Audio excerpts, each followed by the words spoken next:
Boa noite, meus irmãos. Essa é a nossa reflexão para o nosso culto de oração. Peço que você aí onde esteja, lembre-se de orar por mim, pelos outros membros da igreja, pelas nações, pela obra missionária, pelas igrejas locais, as dificuldades que muitas famílias já estão enfrentando. E uma palavra que tem sido muito comum nesses dias é medo. E eu me lembro de quando Jesus ressuscita, ele aparece aos seus discípulos e traz para eles uma palavra de esperança. E eu queria meditar nessa noite sobre Lucas capítulo 24, a partir do verso 36 até o 51. E aqui eu aprendo que Jesus é a esperança que vence o medo. A Bíblia relata que depois da ressurreição, ele apareceu pelo menos 11 vezes a pessoas e grupos, confortando, preparando os seus discípulos para que eles dessem continuidade à sua obra. A partir do verso 36, nós aprendemos que Jesus é a esperança que vence o medo, porque traz paz para a sua vida. É isso que a gente vê, o texto diz assim: enquanto falavam sobre isso, o próprio Jesus apresentou-se entre eles e disse: paz seja com vocês. Ele que é o príncipe da paz, ele que é a encarnação da paz, ele tem de fato esta paz, e quem tem um encontro com Cristo recebe essa paz. Ele diz para aqueles irmãos ali no passado que estavam amedrontados, assustados, a igreja estava escondida, o medo, a ameaça de morte por parte dos romanos era uma frequente, e ele prometeu que eles viveriam em paz. Um cristão vive em paz, proclama a paz, promove a paz. Que você seja um promotor da paz nesse tempo onde as pessoas estão com medo. Também Jesus é a esperança que vence o medo, porque ele estimula a nossa fé. No verso 38 ele disse assim: por que vocês estão perturbados e por que se levantam dúvidas no coração de vocês? Eles estavam com dificuldade de colocar em prática aquelas lições que aprenderam, de exercitar a sua fé. E por não exercê-la corretamente, algumas dúvidas inundaram o coração deles.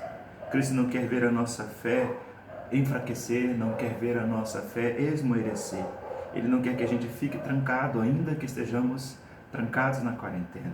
Ele quer que a sua fé seja exercida no meio dos obstáculos, no meio dos incrédulos, no meio dos dias maus.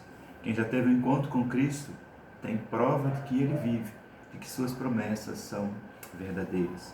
Também Jesus é a esperança que vence o medo, porque ele abre a sua mente, a minha mente, para compreendermos a sua palavra. Lá nos versos 44 e 45 nós lemos assim: e eles disse: foi isso que eu lhes falei enquanto estava com vocês. Era necessário que se cumprisse tudo a meu respeito, está escrito na lei de Moisés, nos profetas e nos salmos. E veja que interessante no verso 45: então lhes abriu o entendimento para que pudessem compreender as Escrituras. Eu tenho visto gente atirando para tudo que é lado, diversas interpretações, uma questão de pragas do Apocalipse, fim do mundo, e aí está perto. Presta atenção, a Covid não vai matar mais do que a dengue esse ano. Outras enfermidades estão matando. O segredo para que Jesus volte não são as pragas, os terremotos, as guerras, as enfermidades incuráveis, até porque essa enfermidade é curável. O que nós não temos é estrutura para atender a quantidade de doentes. O que vai determinar a volta de Jesus é a pregação do Evangelho a toda criatura. E, lamentavelmente, ainda estamos longe de cumprir essa meta. O discípulo de Jesus deve ler e entender as Escrituras, porque por meio do seu Espírito Santo, ele também tem aberto o nosso entendimento.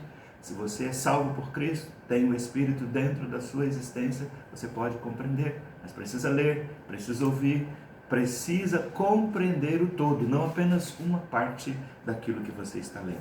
Jesus é a esperança que vence o medo, porque compartilha do seu poder. Lá no verso 49 e 48 diz assim: eu lhes envio a promessa de meu Pai, mas fiquem na cidade, até serem revestidos do poder do alto. Poder com propósito, poder para pregar, poder para anunciar, poder para enfrentar os desafios, poder para inclusive enfrentar a morte, em função do seu compromisso com o Cristo crucificado. Não é um poder só para expulsar demônios, para fazer sinais e prodígios, poder para viver cada dia conforme o seu mapa. Por último, Jesus é a esperança que vence o medo, porque ele dá a bênção. Lá nos versos 50 e 51, o texto diz: tendo-os levado até as proximidades de Betânia, Jesus ergueu as mãos e os abençoou. E estando ainda a abençoá-los, ele os deixou e foi elevado ao céu. Ele foi, mas deixou-nos a sua onipresença, deixou-nos a sua bênção entre nós. Somos um povo abençoado, não estamos só. Em seu ministério abençoou crianças, mulheres, enfermos, gente rica, gente pobre, judeus, gentios, seus amigos, seus parentes, até seus inimigos. E ele quer que nós também nos sintamos abençoados, mesmo vivendo em um tempo tão preocupante, tão desafiador como esse. Sim, ele é a esperança que vence o medo. Se você tem encontrado pessoas com medo, fale de Jesus, fale das suas convicções pessoais, ore por ela, compartilhe a pessoa de Cristo, que vence o medo com sua esperança. Pedimos ao Senhor que nos guarde nesta noite, cuide da nossa nação e que nos dê uma boa semana em nome de Jesus.